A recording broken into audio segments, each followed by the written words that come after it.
오늘 함께 보신 본문을 중심으로 믿음, 소망, 사랑, 그 중에 제일은 소망이라는 제목으로 함께 말씀의 은혜를 나누도록 하겠습니다. 간혹 주변에 또는 또 신문이나 뉴스에 이 자신의 삶을 또 스스로 마감하는 그런 사람들을 보게 되죠. 왜 그렇게 스스로 삶을 마감해야 됐을까? 물어보지는 않았지만 아마 우리가 경험적으로 그들의 마음을 아마 어느 정도는 이해할 수 있으리라. 아마 그들에게는 더 이상 이제 내일에 대한 소망이 없다. 내일 눈 뜨는 것이 무섭다. 더 이상 눈 뜨고 싶지 않다. 아마 이 절망이라고 하는 것, 뒤집어 말하면 소망이 더 이상 없기 때문에 아마 그들은 내일 눈을 뜨고 싶지 않아서 스스로 아마 자신의 삶을 마감한 것이 아닌가. 뭐 어디 그뿐이겠습니까? 우리가 살면서 여러분 절망에 부딪혔을 때, 소망이 없는 그런 상황에 맞닥뜨려졌을 때 여러분 우리는 어떻습니까? 중병에 걸렸습니다. 그런데 수술하면 살 수 있고 이 약 먹으면 살 수 있다는 소망이 있기 때문에 수술도 하고 치료도 받는 것이죠. 그러나 병원에서 더 이상 방법이 없다. 만약에 이런 여러분 선고를 들으신다면 기분이 어떨까? 이게 뭐 도대체 방법이 없다는데 이게 어디로 가야 될까? 정말 지푸라기라도 잡는다라는 그 심정이 아마 이해가 되실 겁니다. 간혹 교회를 떠나고 신앙을 떠나는 분들을 주변에서 봅니다. 왜 떠날까? 크게 두 가지겠죠. 더 이상 이 교회에 소망이 없다. 또는 내가 믿고자 하는 하나님, 그 하나님께는 소망이 없다. 아마 그 이유가 아니고서는 교회를 떠나거나 신앙을 떠날 이유가 없겠죠. 이처럼 우리의 인생에 있어서 소망이라고 하는 것은 살아갈 이유를 주고 힘을 주는 것입니다. 소망은 대단히 중요합니다. 그래서 한번 오늘 스스로에게 한번 질문을 한번 던져보시죠. 나는 살아갈 소망이 있느냐? 그 소망은 어디에서 오는 것이냐? 간혹 자녀들 때문에 정말 살아가시는 분들도 있죠. 자녀들만 아니었다면 벌써 그냥 뭐 어떻게 됐을지 모르겠다 이렇게 말하는 부모님들도 보게 됩니다. 그래서 오늘 말씀의 제목을 믿음, 소망, 사랑, 그 중에 제일은, 사랑도 물론 제일이지만 소망이라고 잡아왔습니다. 이 베드로 전서는 다 아시는 대로 베드로가 썼습니다. 그래서 이 베드로가 오늘 이 우리들에게 궁극적으로 전해주고 싶은 메시지가 뭐였냐? 그래서 어느 학자들은 이 베드로 전서를 이 소망의 편지다. 이 소망을 알려주고자 베드로가 쓴 편지다. 베드로만큼 이 절망에 대해서 뼛속 깊게 느낀 사람이 누가 있겠느냐. 베드로, 여러분 베드로의 생애를 우리가 말씀을 통해서 아신다면 정말 베드로는 절망 그 자체의 삶이었죠. 그래서 베드로는 1절에 보면 성도들의 삶을 이렇게 규정합니다. 흩어진 나그네. 여러분 나그네도 두 종류의 나그네가 있겠죠. 첫 번째는 가족도 없고 돌아갈 집도 없는 나그네. 제가 예전에 이제 서울역 근처에서 산 적이 있는데 뭐 지금은 정말 그래도 괜찮지만 IMF 이후에 이 서울역은 정말 그야말로 가족 떠나고 직장 떠나고 삶의 터전 떠나고 정말 더 이상 갈 곳이 없다고 느낀 분들이 그냥 모여 있는 곳들이었습니다. 얼마나 힘들면 스스로 가족을 떠나야 했을까? 얼마나 힘들면 저런 생활을 해야 했을까? 라고 하는 생각을 해보게 됐습니다. 그런 분들은 정말 말 그대로 이 내일에 대한 소망이 없어요. 그냥 하루하루 늘 술입니다. 맨정신으로는 도무지 견딜 수가 없으니까 정신을 잃고 싶은 것입니다. 그래서 깨어있는 그 시간들이 괴로운 것입니다. 그래서 계속 술을 먹고 계속 뭔가에 취해 있는 것이죠. 하지만 우리 성도들은 돌아갈 집이나 또는 가족이 없는 사람들이 아니라 우리가 돌아갈 고향이 있는 사람들, 그리고 우리가 만나야 될 그 분이 있는, 한마디로 소망 없는 나그네들이 아니라 소망이 있는 나그네들이 바로 성도들입니다. 그래서 오늘은 이 소망에 관한 내용을 조금 더 보려고 하는데, 특별히 오늘 3절 한 구절만 좀 집중해서 보려고 합니다. 먼저 우리 3절 끝부분을 한번 보시면 베드로가 이렇게 말합니다. 우리를 중간에 이제 생략하고요, 산 소망이 있게 하셨다. 우리에게 산 소망이 있게 하셨다. 산 소망은 죽은 소망의 반대겠죠. 살아있는 소망. 여러분, 소망이 죽어버리면 그게 절망이기 때문에 소망이라고 하는 것 자체가 살아있는 것입니다. 근데 우리에게 이 소망이 있다는 거예요. 우리 선교사님, 필리핀에 소망이 있으십니까? 소망이 없다면 아마 돌아가고 싶지 않으실 겁니다. 절망만 기다리고 아무런 낙이 없다. 그러나 거기에는 가족이 있고 또 성도들이 있기 때문에 돌아갈 소망이 있으시겠죠. 지금 베드로는 우리를 나그네라고 얘기하지만 그냥 나그네가 아니라 살아있는 소망을 가지고 지금 이 땅을 걸어가고 있는 나그네다. 그렇다면 우리가 질문을 해봐야 되겠습니다. 이 소망, 이 살아있는 소망은 어디서 온 건가? 우리가 막 안에서 막 동기부여해가지고 막 오늘 찬양, 오늘 할 수 있다 하신 이는 나의 능력, 막 이렇게 막 불러가면서 할 수 있다는 말을 100번씩 하고, 저도 예전에 공부 좀 해보려고 책상 앞에 할 수 있다 막 이렇게 써놓고 막 머리를 책상에 주워 박아가면서 졸음을 쫓아내면서 그렇게 공부할 수 있었던 게 상급 학교를 진학하기 위해서, 또 내가 목표로 하는 그 꿈을 가지고 있기 때문에 막 잠을 막 쫓아가면서 그렇게 했었죠. 그렇다면 이 소망은, 우리가 가지고 있는 이 나그네가 가지고 있는 이 살아있는 소망은 어디서 온 거냐? 이 출처가 어디냐? 여러분 3절 끝을 또 한번 보실까요? 우리를 거듭나게 하사 산 소망이 있게 하셨다. 우리가 살아있는 소망을 가진 그 근거는 우리가 거듭났기 때문입니다. 거듭났다는 게 무엇입니까? 다시 태어났다. 영어 성경에 보면 born again입니다. born again. 다시 태어났다. 지금 뭐 우리 애들 말로 뭐 이번 생은 망했어. 그럼 다음 생도 뭐 망했습니까? 우리 성도에겐 그런 개념은 없습니다만, 그냥 아이들이 그냥 하도 절망을 얘기하니까 이번 생은 망했어.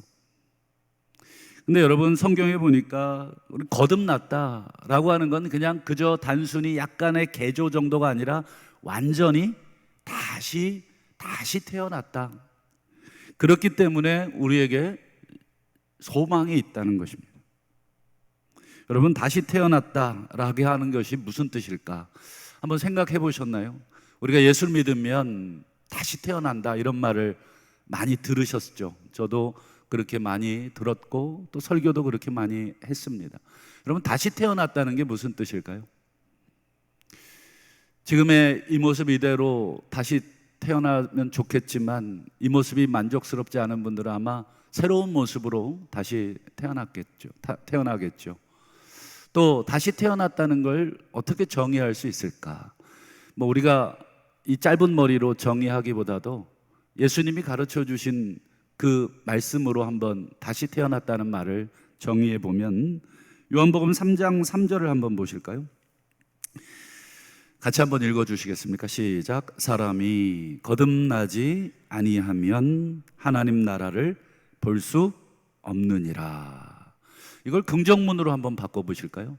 사람이 거듭나면 하나님 나라를 볼 수 있느니라. 거듭나지 않으면, 더 쉽게 말하면 다시 태어나지 않으면 하나님 나라를 못 본다는 거죠. 그럼 하나님 나라를 보려면 다시 태어나야 돼요. 그럼 다시 태어났다면, 우리가 예수 안에서 다시 태어났다고 믿으시죠? 다시 태어났다면 뭐가 보이는 것입니까? 하나님의 나라가 보이는 것입니다. 그러니 여러분, 우리가 거듭났는가 거듭나지 않았는가, 우리가 다시 태어났는가 태어나지 않았는가를 알 수 있는 기준은 뭐예요? 하나님 나라를 보고 있느냐는 거예요. 하나님 나라가 안 보이면 여러분 다시 태어나셔야 돼요. 어떻게 다시 태어납니까? 물으신다면 성경을 다시 읽으시라. 다시 태어난 것을 네가 이스라엘의 선생이 되놓고 아직도 모르느냐.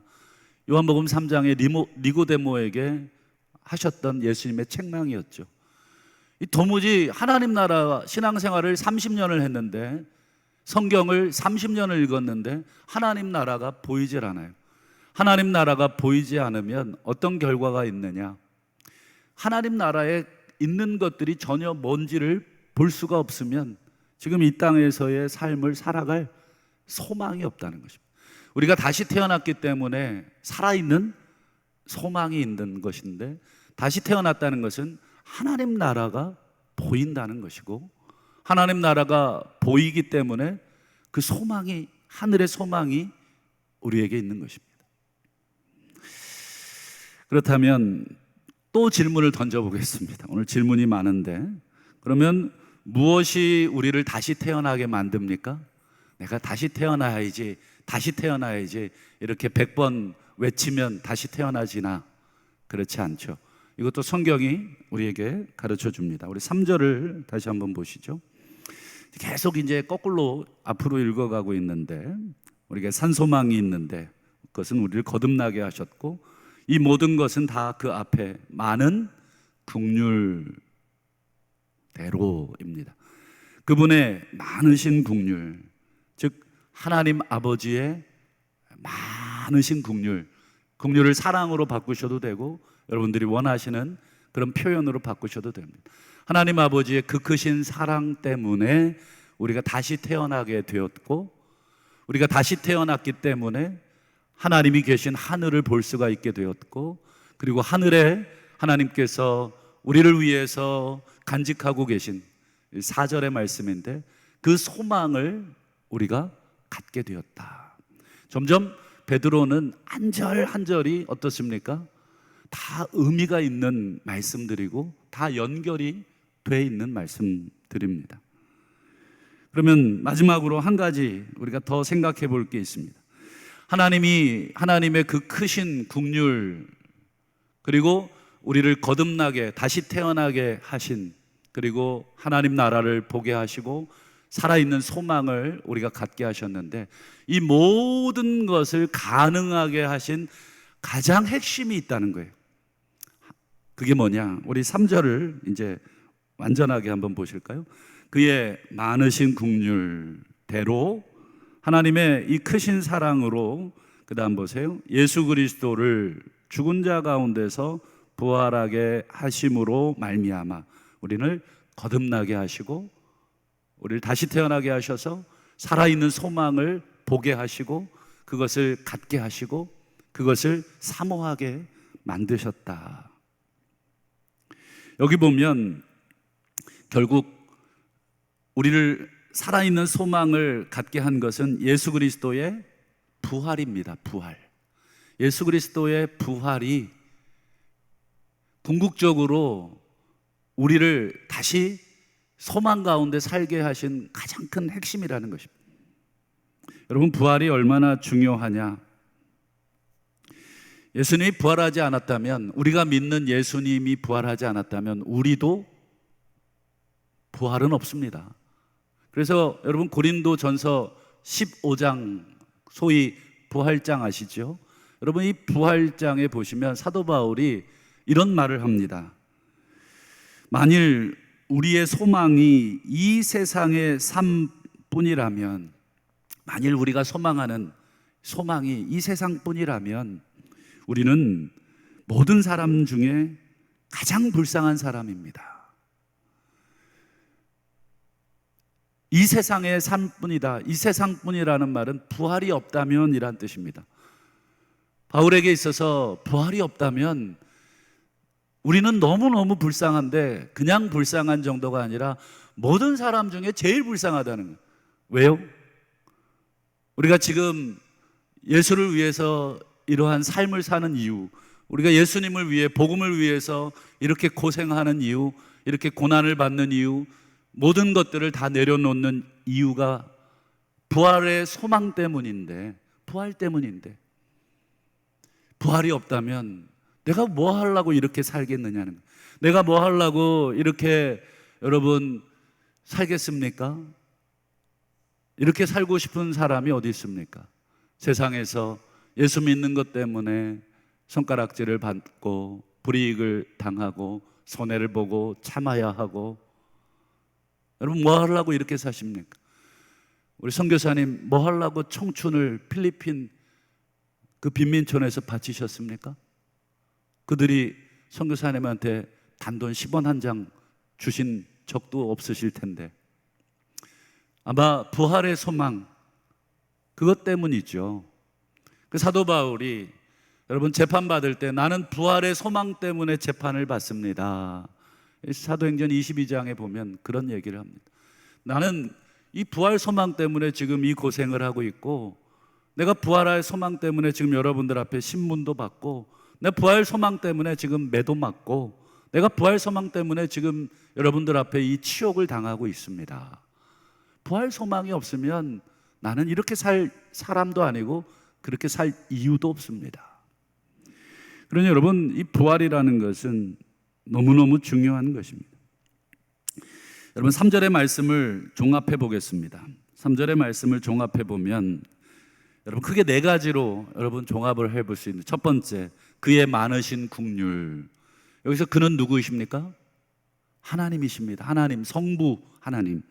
그 다음에 예수 그리스도의 죽은 자 가운데서 부활하심, 이 성자 예수님, 그리고 우리를 거듭나게 하심, 이것은 성령 하나님의 역사이십니다.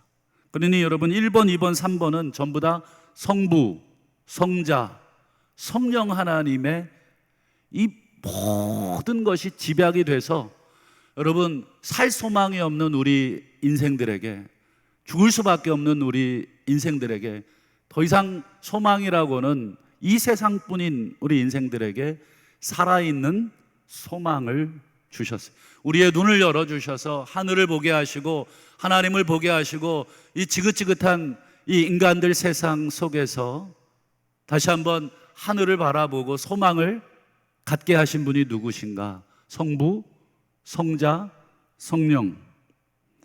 저는 이 성부, 성자, 성령의 이 1, 2, 3번의 이 내용을 보면서 막 성부 하나님이 이리 뛰시고 성자 예수님이 이리 뛰시고 성령 하나님이 저리 뛰시고 막 분주하게, 여러분 이 죽어가고 있는 마치 아들을 살리기 위해서 은행에 가서 대출 받고 아는 사람한테 가서 무릎 꿇고 야, 돈 좀 빌려달라고, 내 아들 지금 죽게 됐다, 지금 수술비가 없다, 지금이야 여러분 보험 들어놓으시고 여러 가지 장치를 해놓으셔서 뭐 누구에게 가서 아쉬운 소리 할 필요 없지만, 여러분 과거에는 어떠셨어요?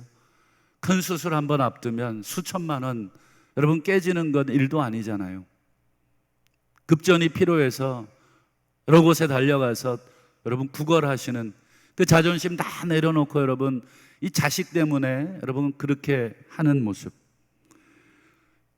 전국에서 수술 제일 잘한다는 의사 여러분 찾아다니고 수소문하고 알아보고, 그래서 그 병원 그 의사 잡고 예약 걸어놓고 그동안 수술비 마련하고, 여러분 자식은 그 부모의 노력을 알 수도 있겠지만 여러분 그렇게 온전히 알 수 있을까? 저는 오늘 이 성부, 성자, 성령 하나님 이 하늘에서 여러분, 이 땅에 여러분 소망 없는 우리 인생을 향해서 하나님이 뛰시고 성자께서 십자가 지시고 성령께서 또 우리를 만지시고 회유하시고 또 권면하시고 위로하시고 때로는 책망하시고 하시는 이 모든 모습들을 보게 됐습니다.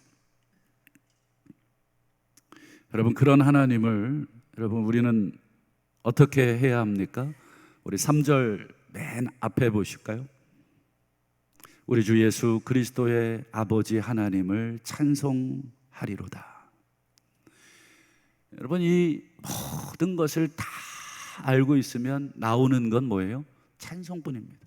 만 입이 내게 있어도 그 입 다 가지고 이 성부 성자 성령 하나님이 우리에게 살아있는 소망을 주시려고 할 수 있다. 얘야, 이 땅의 삶이 전부가 아니다. 일어나라. 다시 한번 우리를 격려하시고 미시고 절망 가운데 이렇게 살지 않도록 다시 소망을 가지고 다시 한번 표대를 향하여 달려갈 수 있도록, 이 부활의 소망을 향하여 달려갈 수 있도록 계속해서 우리를 격려하시는 그 하나님을 어떻게 하고 있습니까? 찬송합니다. 찬송합니다. 여러분, 눈물 없이 어떻게 우리가 찬송할 수 있겠습니까? 그 하나님의 은혜. 여러분, 아들에게 수술비, 우리 자식을 위해 수술비를 기꺼이 준 그 친구 앞에 여러분 눈물을 흘리지 않을 부모가 누가 있겠습니까? 고맙다. 네가 내 아들을 살렸다. 네가 내 아들에게 소망을 줬다. 여러분, 그 은혜 그 친구에게 평생 갚지 않겠습니까? 여러분, 그 은혜 받아놓고 입 싹 닫고 내가 언제 돈 빌렸냐, 만약에 이런다면 여러분, 그 둘의 관계는 그 돈으로 끝나는 거죠. 여러분, 우리에게 산 소망이 있게 하신 그 하나님, 여러분 우리가 끊임없이 감사하시고 끊임없이 찬양해야 되겠습니다. 내일 새벽에 더 이 소망에 대해서 살피기로 말씀을 맺겠습니다. 여러분, 우리 스스로에게 한번 던져본 질문, 서두에 여러분, 왜 많은 사람들이 스스로의 목숨을 끊고 왜 하나님을 떠나고 왜 절망 가운데 소망 없이 살아가느냐, 그 질문을 오늘 이 새벽에 무겁지만 오늘 우리 스스로에게 한번 던져보겠습니다. 나는 소망이 있는가? 내가 만든 소망이 아니라 오늘 3절에서 말씀해 주시는 이 성삼위 하나님, 성부 성자 성령 하나님께서 이리 뛰고 저리 뛰고 해서 만들어 주신 이 소망, 이 부활의 소망을 가지고 있는가? 이 질문에 내가 아멘 할 수 없다면 우리는 다시 복음을 들어야 됩니다. 다시 말씀을 진지하게 한 구절 한 구절, 마치 수술한 사람이, 다 죽어가는 사람이 미움을 만들어서 하나하나 곱씹어서 목에 넘겨서 내 양분을 만들어 내 몸을 살려내듯이 말씀을 그냥 읽을 것이 아니라 한 구절 한 구절 나를 살리는 말씀으로 다시 들어야 하고 다시 읽어야 되고, 이 한 구절 한 구절 통해서 다시 내 영혼을 다시 한번 살려내셔야 됩니다. 그렇다면 마지막으로 여러분, 우리가 소망이 있다고 그 질문에 아멘이라고 대답할 수 있다면 여러분, 우리는 어떻게 살아야 되겠습니까? 우리 사도 바울의 말을 마지막으로 보겠습니다. 로마서 8장과 12장입니다. 우리가 무엇으로 구원을 받았습니까? 믿음으로 구원받지 않고 소망으로 구원받았습니다. 같은 말입니다. 믿음으로 구원받았다는 것은 소망으로 구원받았다는 것과 같아요. 이 소망은 내가 만든 소망이 아니라 오늘 3절에 보여주신 것처럼 성부, 성자, 성령께서 만들어주신 소망이기 때문에 그 소망을 우리가 믿음으로, 그 만들어주신 그 소망을 내가 아멘함으로 내가 구원을 받은 것이. 그러니 소망 중에 즐거워해야 된다. 소망 중에 찬송하고 소망 중에 즐거워하고, 그리고 환난 중에 참을 수 있고 기도에 항상 힘쓰는 것이 여러분 소망을 가진 자의 삶이다. 지금 여러분 우리의 삶을 견디는 것, 지금 이 상황을 우리가 견디는 것은 여러분 우리에게 소망이 있기 때문입니다. 이 소망이 없는 사람은 견딜 수가 없습니다. 바라기는 이 소망을 하나님 다시 내 안에 창조해 주시옵소서. 내 안에 깨끗한 영을 창조하시고 내 안에 새로운 마음을 창조하시고 내 안에 이 소망을 창조하셔서 정말 다시 한번 우리에게 주어진 이 땅에서의 삶이 얼마 남았는지 내가 알 수 없지만 그 소망을 가지고 내가 참고 기도하며 달려가는 이 소망의 성도가 다 되실 수 있기를 주님의 이름으로 축복합니다. 기도하겠습니다.